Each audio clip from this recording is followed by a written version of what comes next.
SolidWorks permet de calculer le déplié d'une tôle en prenant en compte les pertes au pli dans la zone de pliage. Voyons quelles sont les différentes méthodes et leur impact sur notre conception. Dès que l'on utilise une fonction de tôlerie, SolidWorks ajoute un dossier tôlerie et une fonction tôle à l'arbre de construction.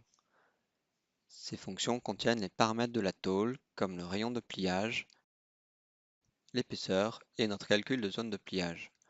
Ce calcul peut se faire de trois manières: le facteur K, la zone de pliage et la perte au pli.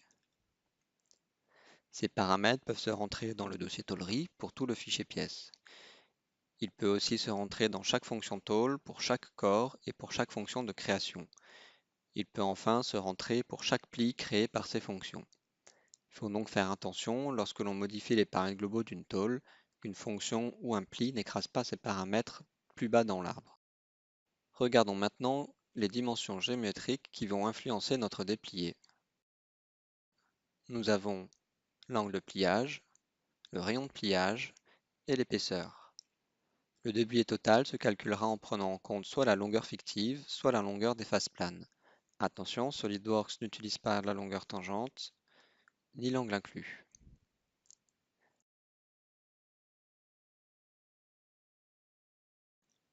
Étudions la première option, la zone de pliage. La zone de pliage est en fait directement la longueur du pli lorsqu'il est déplié. Prenons par exemple 4 mm et mesurons la longueur du pli dans le déplié. Nous avons bien 4 mm. Si nous changeons à 3 mm, le déplié fera alors 3 mm sans changer le 3D. Pour s'en convaincre, changeons l'angle de pliage de 45 degrés à 135 degrés. Changeons également l'épaisseur de 2 mm à 1 mm. Regardons le déplié. Nous avons toujours 3 mm dans la zone de pliage. Regardons maintenant la méthode perte au pli. La perte au pli peut être vue comme l'inverse de la zone de pliage. On ne donne pas la longueur de la zone du pli, mais la longueur perdue lors du dépliage. Toujours sur ces mêmes plis, mettons une perte au pli de 2 mm. Le déplié sera calculé en additionnant non plus les longueurs des faces planes, comme pour la zone de pliage, mais les longueurs fictives auxquelles on va retrancher cette valeur de perte au pli. Pour notre exemple, nous avons 50 mm plus 50 mm moins 2 mm de perte au pli, soit 98 mm. Regardons dans le déplié, nous avons bien 98 mm. Regardons enfin la dernière méthode, le facteur K. Le facteur K est une valeur entre 0 et 1 qui représente simplement où passe la fibre neutre dans l'épaisseur de la tôle au niveau du pli. La fibre neutre est la surface qui n'est pas déformée dans le pli, ni étirée ni compressée. Il suffit donc de calculer sa longueur avec la valeur géométrique de la tôle pliée, l'angle, le rayon de l'arc. Le rayon de l'arc est égal au rayon de pliage plus K fois l'épaisseur. Résumons ce que nous venons de voir. Nous avons trois méthodes, la zone de pliage, la perte au pli et le facteur K. Ces paramètres peuvent s'appliquer de manière globale dans le sujet tôlerie ou pour chaque corps, chaque fonction et chaque pli. Avec la zone de pliage, nous rentrons directement la longueur du pli à l'état déplié. La longueur totale est donc simplement la longueur des faces planes plus cette zone de pliage BA. Attention, dans ce cas, le calcul n'est pas relié aux autres paramètres du pli. Changer le rayon, l'angle ou l'épaisseur ne change pas la longueur du déplié. En pratique, il y a donc plusieurs valeurs BA dans une tôle. Quelles sont les conséquences sur notre dessin? Si j'utilise la fonction face suivant profil, je dessine les longueurs fictives, pas les faces planes. Dans ce cas, les modifications des rayons et des angles ne modifient pas la longueur de mon déplié. Si j'utilise la fonction pli sur arête, tout dépend de la position du pli par rapport à la face plane. À l'extérieur, les longueurs des faces planes ne sont pas modifiées, donc le calcul est direct. À l'intérieur, mes faces sont modifiées, je retombe donc sur le cas de la face suivant profil. Reprenons la méthode perte au pli maintenant. Le paramètre demandé est la perte de longueur à cause du pliage. La longueur totale est cette fois-ci égale à la longueur fictive moins le paramètre BD. Attention, cette fois-ci, c'est la longueur fictive et plus la longueur des faces planes. Si l'on reprend la fonction face vue en profil, c'est directement ce que l'utilisateur dessine dans l'esquisse. Le calcul du déplié est donc direct. Avec la fonction pli sur arête, encore une fois, tout dépend de la position du pli. À l'extérieur, on a dessiné les faces planes, le calcul dépend donc du rayon de pliage. À l'intérieur, on a dessiné les longueurs fictives, le calcul est donc direct. Enfin, le facteur K. Avec cette méthode, la longueur totale est la longueur des faces planes plus la longueur de la fibre neutre dans le pli. Cette longueur se calcule simplement géométriquement en prenant la longueur de l'arc qui passe dans l'épaisseur. Le facteur K définit justement où passe cette fibre dans l'épaisseur. Au milieu, il a une valeur de 0,5. Plus proche du rayon, il a une valeur plus proche de 0. Notez que pour une seule valeur de K, la perte au pli ou la zone de pliage va dépendre du rayon, de l'angle du pli et de l'épaisseur. En pratique donc, contrairement aux deux premières méthodes, nous pouvons utiliser une seule valeur pour toute une tôle. En général, le facteur K va tout de même varier en fonction de l'épaisseur. 0,5 pour les tôles épaisses et 0,33 pour les tôles fines.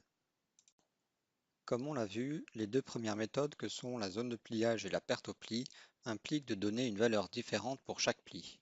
Ça va vite devenir fastidieux et source d'erreur. C'est pour cela que SolidWorks nous propose d'utiliser des tables. Les tables sont des fichiers Excel qui vont lister toutes nos valeurs de zone de pliage pour des angles, des rayons et des épaisseurs différentes. On pourra alors utiliser une même table pour tous nos fichiers. Prenons cet exemple avec trois plis différents. Le premier pli à 90 degrés pour un rayon de 2 mm donne une zone de pliage de 3 mm. Le deuxième pli de 45 degrés pour un rayon de 2 mm aussi donne une zone de pliage de 4 mm cette fois-ci. Et le troisième pli de 90 degrés pour un rayon de 10 mm donne une zone de pliage de 18 mm. SolidWorks nous donne des modèles de tables. Pour la zone de pliage, nous avons deux exemples. Le premier permet de paramétrer la zone de pliage en fonction de l'épaisseur, du rayon et de l'angle. Il se trouve dans le dossier d'installation de SolidWorks sous dossier Lang, French, Sheet Metal Bend Tables.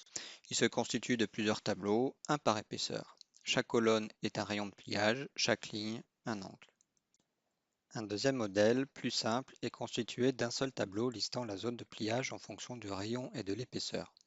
L'angle supposé est à 90 degrés. Les autres angles sont simplement interpolés linéairement. Si aucune valeur ne correspond au pli, SolidWorks se rabat sur le facteur K. Il y a également quelques règles à respecter lorsque l'on crée ces tableaux. Les tableaux doivent être d'épaisseur d'ordre croissant. Il doit y avoir les mêmes colonnes pour tous les tableaux. Et enfin, aucune case ne doit être vide. Un conseil est de remplir par exemple avec une valeur absurde de 100 mm la zone de pliage. Pour les tables de perte au pli, c'est exactement le même principe. Seule une cellule dans l'entête permet de dire à SolidWorks que le tableau liste des pertes au pli et pas des zones de pliage. Attention, les valeurs ne sont absolument pas les mêmes.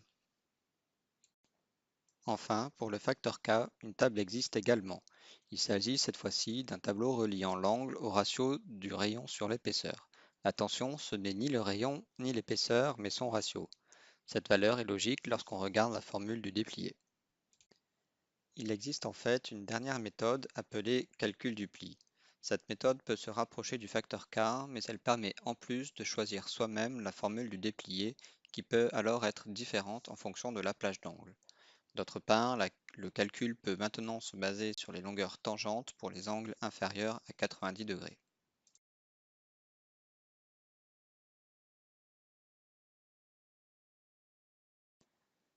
Notons enfin l'existence des tables de gabarit. Il ne faut pas les confondre avec les tables de zone de pliage. Les tables de gabarit donnent à l'utilisateur une liste d'épaisseurs auxquelles correspondent des rayons de pliage possibles. L'objectif est de standardiser ces paramètres et de guider l'utilisateur. Ces tables sont beaucoup plus simples et listent un nom de gabarit, une épaisseur et une liste de rayons de pliage disponibles séparés par des points-virgules. Le plus complet est en fait une table mixte gabarit zone de pliage. C'est une table de gabarit qui intègre aussi les tables de zone de pliage.